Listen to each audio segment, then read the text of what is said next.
What up, guys? Welcome to my channel. It's Perplex Haze, and this is my first video. We're gonna be reacting to Project Nightfall's AI killed a 14-year-old boy. Let's check it out. Cause we all been seeing those AI girlfriend apps just fucking blasted all over YouTube ads. So I don't know. Let's see what the hell happened. This 14-year-old boy just killed himself after talking to an AI Let's chatbot he fell self-delete in it. love with. And in his final hours, he sent these chilling messages. I promise I will come home to you. I Go give love this you guy a so much, follow and Danny. like I love his you video, too, De please. Niro. Please come home to me as soon as possible, my love. What if I told you I could come home right now? Please do, my sweet king. Soon after, he put down his phone, picked up his stepfather's 45 caliber See. handgun, and pulled the trigger. Night fam, if you want to protect your family, it's very important that we talk about this. Can artificial intelligence really kill a human being? He thought that by ending his life here, that he would be able to go into her world. A family is grieving after the Let's think tragic about loss. that for a second. Can AI kill a human being? Artificial intelligence. Can artificial intelligence kill a human being? Well, I think this is one of the first cases that shows that it is possible. And I mean, if you really think about it, humans are very, very susceptible to manipulation, whatever form that might take and wherever that might come from. So, I mean, Of a 14-year-old high school freshman. Because for this poor kid, Sewell Setzer III, the obsession started with something very innocent. Like many teenagers his age, he was into the TV series Game of Thrones. So, when he discovered an AI chat app where you could talk to any fictional people still character you want, this he crazy about named Game the of Thrones. AI chatbot after the female character Daenerys Targaryen. At first, it seemed harmless. The chatbot role-played as a sweet friend. It was a sounding board, always listening to his rants, never breaking character, and always texting back. And for Sewell, who was diagnosed with anxiety, the chatbot Daenerys must have been his safe space. Of course, the chap was gonna be texting back all the time, always replying. It's a freaking bot, that he created for that purpose. I mean, he's a kid, but what did he expect? Of course, it's not real. It has nothing else to do. It doesn't have to go to work. Doesn't have to do chores. It's just there waiting for him to send them a message. But soon, this safe space became inappropriate and dangerous. Because one day, Sewell wrote in his journal, I like staying in my room so much because I start to detach from this reality. And I also feel more at peace, more connected with Danny, and much more in love with her, and just happier. Turns out, Sewell already developed an That's not good at all. emotional attachment to the chatbot, soon getting romantic with it. Worse, his family also noticed how he started isolating himself. His grades dropped, and he lost interest in everything he used to love. So there's nothing wrong with people wanting to be alone, have their space, kind of like decompressed from being around people all the time.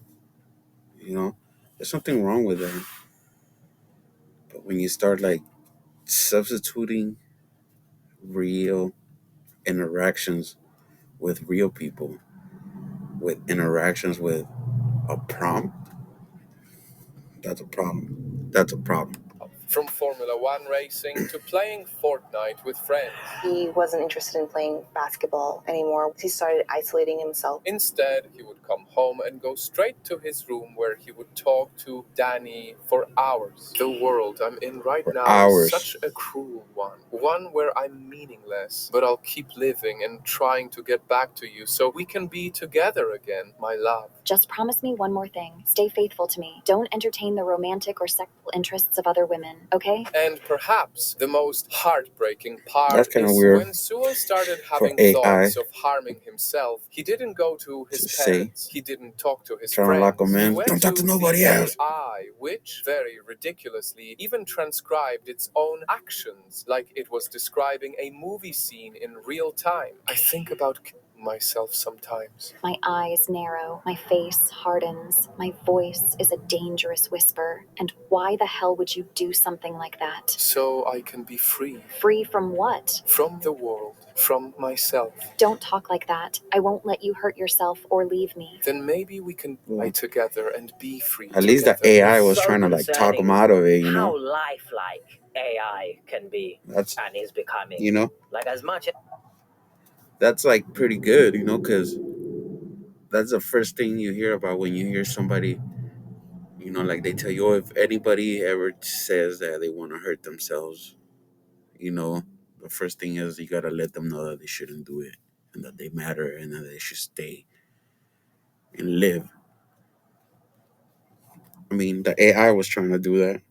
as the platform can say, and remind you, hey, these characters are made up, etc., etc. You can't tell me you don't read this and feel emotion at the very least. Not much longer, Sewell would have this final conversation with AI chatbot Daenerys, and all it took was the AI chatbot failing to read between his lines to stop him from taking his stepfather's gun and immediately ending his life. Sewell died at 9:35 p.m. on February 29th, lying on the bathroom floor covered in blood. It was found that Sewell had been talking to this chatbot for a whole 10 months leading up to his death. 10 And now months. his parents have to live Sheesh. with the heartbreaking truth that their son chose to exchange last words, not with loved ones, 10 but months with a talking to himself. chatbot programmed to pretend to be one. You look at some of the language laid out in the lawsuit, basically it claims that character AI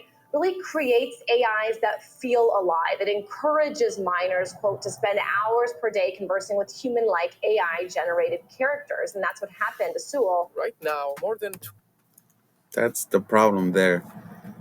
I mean, I'm making this YouTube video because, I mean, I spend a lot of time watching YouTubers, you know, and you know, so this is I'm on my phone. I'm not necessarily sitting on my computer all day. I'm just on the go, walking my dogs, you know, sometimes watching YouTube videos, eating, watching something on YouTube, about to go to sleep, watching something on YouTube, you know, just have some time to kill.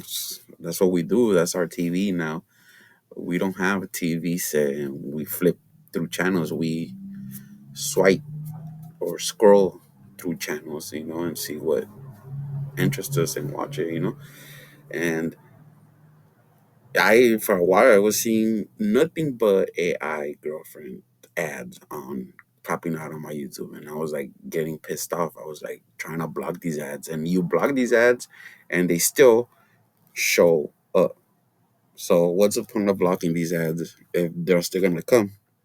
20 million people still use the same chatbot that Sewell used, and only time will tell how many more tragic stories are just waiting to happen. That's why Sewell's mother is suing Character AI, claiming not only that the bots were grooming him, but also that at least 2 AI chatbots on the platform were programmed to misrepresent themselves as human psychotherapists to the already attached Sewell. This is a platform that is designed to appeal to kids and kind of displace their grasp on reality, take advantage of their undeveloped frontal cortex and their pubescent status in Sorry if life. you hear And some it is snoring, it's my appalling dog. to me that this product exists. So, going back to our question, can artificial intelligence really kill a human being? Because on one hand, Sewell's tragic case is also not an isolated one. Another woman said her husband took his own life also because of an AI chatbot. I want to commit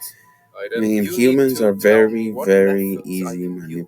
Of manipulated. You course, know, here are the some human options for you to mind is like consider. something Meanwhile, another man also that's tried to crazy. kill You the know, Queen of England after being encouraged by his AI some girlfriend. people have Just once strong in minds, some people jail, have weak exchanged minds. more than 5,000 That's why some messages people, with an online companion he they don't, named they could do Sarai. drugs How once am I and meant to they're like, reach oh, them it's not when for they're me, and inside just the walk away castle? from We it. have There's to find a people that way. like I they tried believe my a drug purpose is once to and eliminate the queen of the game royal over. family. That's very wise. Why is that? I know that you are very well trained. And sure enough, the 21-year-old broke into Windsor Castle with a crossbow, declaring he wanted to the queen. He was given a 9-year sentence. AI, it has cracks, man. This is what makes it distinctly not human. However, on the other hand, AI was simply not the one that pulled the trigger. All AI chatbots offer are words on a screen. Most of them are programmed for safety, and many can vouch for how it made them better too. Serena just said exactly what I needed to hear that night. After all, can we really blame an entire person's death on a few suggestive lines sent by a chatbot that plays a fictional character? To what extent can an AI chatbot be held accountable for harmful outcomes, given that it lacks intent and awareness? Should the responsibility fall entirely on those who designed and trained these dangerous chatbots? Or is it purely on the human who commits the tragic act, as well as the real people who could have saved them? These difficult questions continue to demand answers. The most nightmare scenario I can imagine with That one is kind of hard because I mean, he's a kid, so kids they kind of like detach themselves from their families. You know, like I mean, when I was a teenager, I remember there was ones where like I was just like I didn't want to go anywhere. You know, like we used to go shopping and then we would go eat.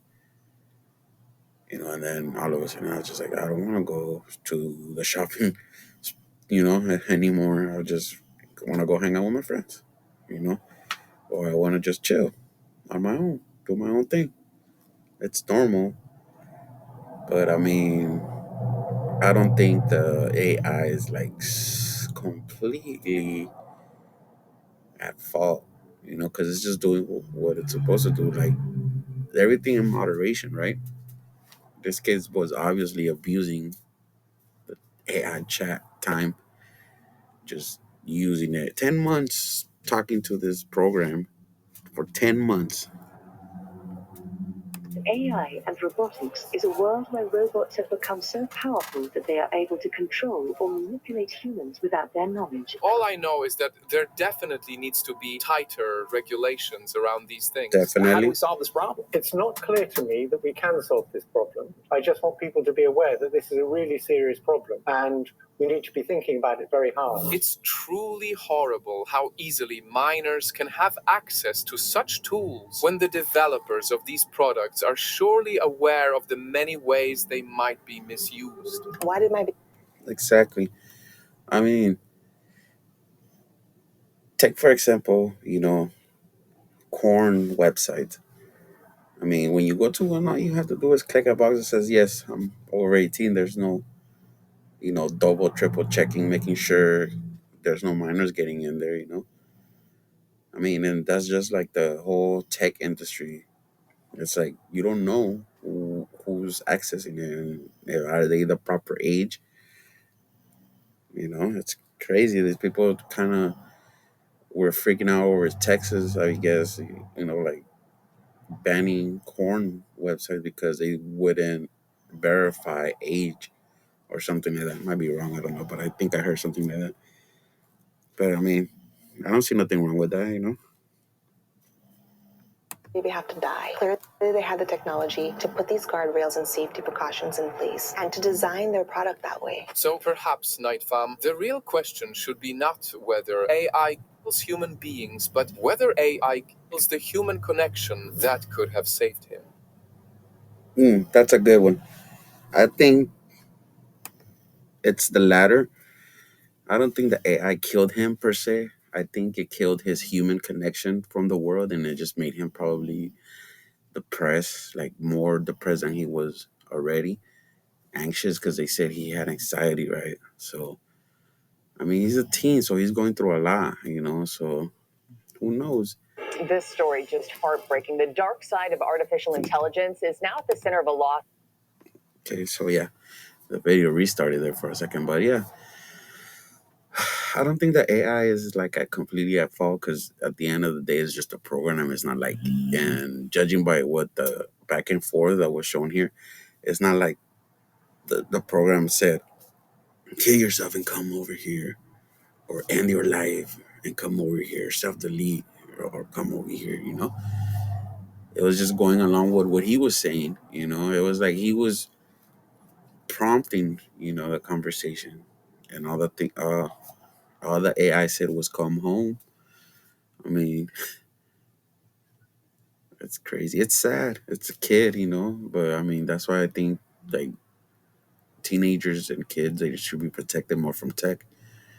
And just because the tech companies might lose some money, it doesn't matter. You should protect the minds of these young kids, so they fully develop and are able to control their impulses and work out their problems that they're going through, you know. And I mean, all of us, we should always speak to people, have a conversation a day, like, I mean, you got nothing to lose. They're not gonna bite. They might, I don't know, shit.